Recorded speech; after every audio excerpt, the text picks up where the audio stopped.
Hello दोस्तों, study with Durgesh channel पर आपका स्वागत है। हमने जो है इसके पहले चारों वेदों को पढ़ा इस वीडियो में हम जो है वैदिक साहित्य, ब्राह्मण ग्रंथ, उपनिषद वगैरह इनको पढ़ेंगे। तो आइए शुरू करते हैं। आप सभी का जो है स्वागत है हमारे चैनल पर। वैदिक साहित्य और ब्राह्मण ग्रंथ। वैदिक साहित्य में अब जो है हम ब्राह्मण ग्रंथ को देखेंगे। ब्राह्मण साहित्य की रचना जो है चारों वेदों को समझने के लिए किया गया है। यानी कि चारों वेद ऐसे थे पहले संस्कृत वगैरह में थे, तो उसमें जो है समझ में नहीं आते थे। ब्राह्मण साहित्य इनको भाषा को सरल करने के लिए जो है ब्राह्मण ग्रंथ की रचना की गई। ब्राह्मण साहित्य की रचना चारों वेदों को समझने के लिए की गई। प्रत्येक वेद के जो है अपने अलग अलग ब्राह्मण ग्रंथ हैं। यानी जो है प्रत्येक वेद का जो है अपना अलग अलग ब्राह्मण ग्रंथ है। वेद जो है पद्य शैली में है, जबकि ब्राह्मण ग्रंथ को गद्य शैली में लिखा गया है। ब्राह्मण ग्रंथों से उत्तर वैदिक कालीन जो है जीवन पर प्रकाश पड़ता है। इन ब्राह्मण ग्रंथों से उत्तर वैदिक कालीन जो है जीवन पर प्रकाश पड़ता है। ऋग्वेद के जो है दो ब्राह्मण ग्रंथ हैं, ऐत्रेय और कौशिकी। यानी जो है ऋग्वेद के दो ब्राह्मण ग्रंथ हैं, ऐत्रेय और कौशिकी। ऐत्रेय ब्राह्मण ग्रंथ महत्वपूर्ण है। इसके जो है संकलनकर्ता महिदास हैं। यानी कि ऐत्रेय ब्राह्मण ग्रंथ के जो है संकलनकर्ता महिदास जी हैं। राजत्व की देवी उत्पत्ति का सिद्धांत है यह सिद्धांत सर्वप्रथम ऐत्रेय ब्राह्मण ग्रंथ में मिलता है। यानी राजत्व का देवी उत्पत्ति का सिद्धांत जो है सर्वप्रथम ऐत्रेय ब्राह्मण में ही मिलता है। यानी राजा की तुलना जो है देवी शक्ति से की गई है। देवी दिव्य शक्ति से जो है राजा की तुलना की है। उत्तर वैदिक काल में जो बड़े राज्यों की जानकारी मिलती है। बड़े राज्यों की जानकारी मिलती है उत्तर वैदिक काल में। ठीक है, यह ऐत्रेय ब्राह्मण ग्रंथ से पता चलता है। यानी ऐत्रेय ब्राह्मण ग्रंथ से पता चलता है कि जो है राजा की तुलना दिव्य शक्ति से की गई है और उत्तर वैदिक काल के जो बड़े राज्यों की जानकारी मिलती है ऐत्रेय ब्राह्मण ग्रंथ। ऐत्रेय ब्राह्मण ग्रंथ में जो है भारत में अलग अलग दिशाओं में 5 प्रकार के राज्य यानी शासन प्रणाली और उनके राजा का उल्लेख आया है। यानी 5 प्रकार के राजाओं का जो है उल्लेख आया है। ऐत्रेय ब्राह्मण में पृथ्वी को घेरने वाले समुद्र का उल्लेख आया है। ऐत्रेय ब्राह्मण ग्रंथ में जो है पृथ्वी को घेरने वाले समुद्र का भी जो है उल्लेख है। सामवेद सामवेद का जो है पंचविश तांडव महत्वपूर्ण ग्रंथ है ब्राह्मण ग्रंथ। और जैमिनीय और पंचविश जो है सामवेद के ब्राह्मण ग्रंथ हैं। और पंचविश जो है इसका एक अन्य नाम तांडव भी है। तो पंचविश जो है महत्वपूर्ण ग्रंथ है सामवेद का ब्राह्मण ग्रंथ। यजुर्वेद का जो है शतपथ ब्राह्मण और तैत्तिरीय ब्राह्मण ग्रंथ। यानी कि यजुर्वेद का शतपथ ब्राह्मण और तैत्तिरीय ब्राह्मण ग्रंथ। शतपथ ब्राह्मण ग्रंथ को देखते हैं। शतपथ ब्राह्मण ग्रंथ जो है शुक्ल यजुर्वेद का ब्राह्मण ग्रंथ है। सबसे प्राचीन, सबसे बड़ा व सबसे महत्वपूर्ण ग्रंथ जो है ब्राह्मण ग्रंथ जो है लेखक महर्षि याज्ञवल्क्य इसके हैं। जो है शतपथ ब्राह्मण ग्रंथ सबसे प्राचीन, सबसे बड़ा और सबसे महत्वपूर्ण ग्रंथ है और इसके लेखक जो है महर्षि याज्ञवल्क्य हैं। शतपथ ब्राह्मण ग्रंथ में जो है जल प्लावन कथा का पहला उल्लेख जो है मिला है। मनुष्य का पुनर्जन्म का प्रथम उल्लेख भी इसी में मिला है शतपथ ब्राह्मण में। और शतपथ ब्राह्मण में जो है अश्विन देवता द्वारा च्यवन ऋषि को यौवन दान का वर्णन मिला है। शतपथ ब्राह्मण में जो है अश्विनी देवता को च्यवन ऋषि को यौवन दान का वर्णन मिला है। शतपथ ब्राह्मण में राजसूय यज्ञ का विस्तृत वर्णन मिलता है। और उत्तर वैदिक काल में जो है राजा का अभिषेक राजसूय यज्ञ द्वारा होता था। उत्तर वैदिक काल में जो है राजसूय यज्ञ द्वारा राजा का अभिषेक होता था। शतपथ ब्राह्मण ग्रंथ में जो है उत्तर वैदिक काल में 24 बैलों द्वारा जोते जाने वाले हलों का उल्लेख मिलता है। और शतपथ ब्राह्मण ग्रंथ में ही कृषि से संबंधित क्रियाओं जैसे जुताई, बुआई, कटाई, मढ़ाई का उल्लेख भी इसी में मिलता है शतपथ ब्राह्मण ग्रंथ में। फिर शतपथ ब्राह्मण में ही जो है पहली बार मनुष्य के पुनर्जन्म की जो है कल्पना की गई है।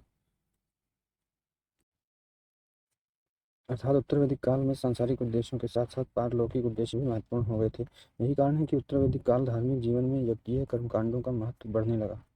यानी कि बात नोट कीजिएगा, बढ़ने लगा। फिर तैत्तिरीय ब्राह्मण ग्रंथ। तैत्तिरीय ब्राह्मण ग्रंथ का जो है कृष्ण यजुर्वेद का ब्राह्मण ग्रंथ है। अथर्ववेद अथर्ववेद का जो एकमात्र गोपद ब्राह्मण ग्रंथ है। उत्तर वैदिक काल जो है 1000 से 600 ईसा पूर्व तक उत्तर वैदिक काल है। उत्तर वैदिक काल में शेष तीनों तीनों वेदों यानी ब्राह्मण साहित्य, आरण्यक और उपनिषद साहित्य की रचना जो है उत्तर वैदिक काल में ही हुई। और इन्हीं साहित्यों से उत्तर वैदिक काल के बारे में जानकारी मिलती है। हालांकि उत्तर वैदिक काल के बारे में जानकारी के बारे में जो स्रोत केवल साहित्य ही नहीं है, उत्खनन भी है। उत्तर भारत में कुछ स्थलों पर उत्खनन किया गया है जिससे जो है हमें उत्तर वैदिक काल के आर्यों के बारे में जानकारी मिलती है। यानी उत्तर वैदिक काल के आर्यों के बारे में जानकारी देने वाले दो स्रोत साहित्य और उत्खनन। उत्तर वैदिक काल में आर्य संस्कृति का प्रसार जो है पूर्व की ओर हुआ, जब आर्य पंजाब के क्षेत्र से निकलकर गंगा यमुना के दोआब में प्रवेश कर गए। वास्तव में यह दिल्ली के आसपास का कुरुक्षेत्र का इलाका था। शतपथ ब्राह्मण जो है ग्रंथ में एक कथा का उल्लेख हुआ है, जिसमें जो है विदित माधव की कथा कहते हैं। शतपथ ब्राह्मण में ये जो उल्लेखित विदित माधव की कथा के माध्यम से आर्यों के पश्चिमी भारत से पूर्वी भारत की ओर प्रसार की जानकारी मिलती है। इस कथा से यह पता चलता है कि विदित माधव ने वैश्वानर अग्नि को मुख में धारण किया था। अचानक से वैश्वानर अग्नि विदित माधव के मुख से निकला और पृथ्वी पर चला आया।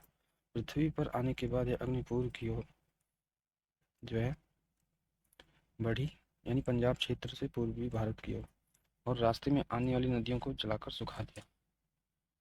नदियों को जलाकर सुखाते हुए पूर्व की ओर बढ़ा, लेकिन यह अग्नि सदनीरा को नहीं सुखा।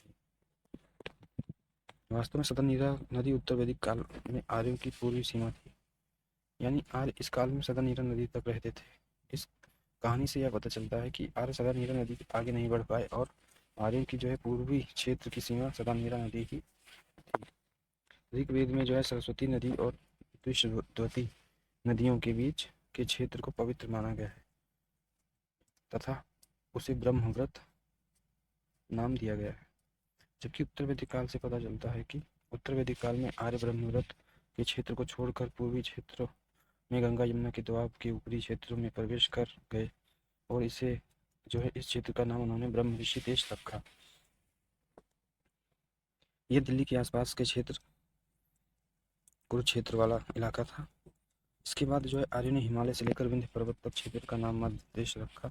उत्तर वैदिक काल में मध्य देश ही आर्य संस्कृति का केंद्र बिंदु था। इस काल में जो है विंध्य पर्वत आर्य संस्कृति की दक्षिण सीमा थी, जबकि सदनीरा नदी जो है पूर्वी सीमा थी। लेकिन सदनीरा नदी के पूर्व में स्थित अंग और मगध के क्षेत्र अभी आर्य जो है आर्य संस्कृति से बाहर थे, क्योंकि अथर्ववेद में अंग और मगध को सुदूरवर्ती देश कहा गया है और यहाँ के लोगों को जो है व्रात्य और मृधवाय और अदेव्यो कहा गया है। व्रात्य का अर्थ जो वैदिक मतों का पालन न करते हों, मृधवाच्य का मतलब अर्थ है जो प्राकृतिक भाषा बोलते हैं, और अदेव्यो का अर्थ है जो वैदिक देवताओं की आस्था नहीं रखते। शतपथ ब्राह्मण में सदानीरा के अलावा रीवा नदी का उल्लेख भी आया है। रीवा नदी नर्मदा नदी है और बाद के काल में जब आर्यों ने सदानीरा नदी को पार करके अंग और मगध पर भी अधिकार कर लिया, तब आर्यों का जो है समूचे उत्तर भारत पर अधिकार हो गया, जिसे आर्यों ने आर्यव्रत नाम दिया। तो जो है ये आर्यों के हम देख सकते हैं ब्रह्मव्रत, फिर ब्रह्म ऋषि देश, फिर मध्य देश, फिर आर्यव्रत। वास्तव में उत्तर वैदिक काल में आर्यों का जो है पूर्व की और प्रसार केवल तकनीक प्रसार नहीं था, बल्कि नई उत्पादन तकनीक का भी प्रसार था। आर्य जो है लोहे से परिचित हो चुके थे और कृषि में जो है उसका प्रयोग करने लगे थे। आर्यों द्वारा लोहे का प्रयोग का साक्ष्य जो उत्तर प्रदेश के एटा जिले के अतरंजी खेड़ा से प्राप्त होता है। अतरंजी खेड़ा से जो है लोहा प्राप्त हुआ है और वो जो है वास्तव में 1000 ईसा पूर्व का ही है। इससे पता चलता है कि आज कृषि में लोहे का प्रयोग करने लगे थे। लोहे के प्रयोग से उत्पादन में भारी बढ़त हुई, उत्पादन में बचत होने लगी। उत्पादन में बचत ने आर्यों के जीवन में स्थायित्व भाव ला दिया। व्यवस्था, अर्थव्यवस्था और धर्म के प्रत्येक क्षेत्र में जो है महत्वपूर्ण परिवर्तन किए। दोस्तों ये था हमारा वीडियो। जैसा आपको कैसा लगा वीडियो में बताएं, लाइक करें, शेयर करें, चैनल को सब्सक्राइब करें। जय हिंद, जय भारत।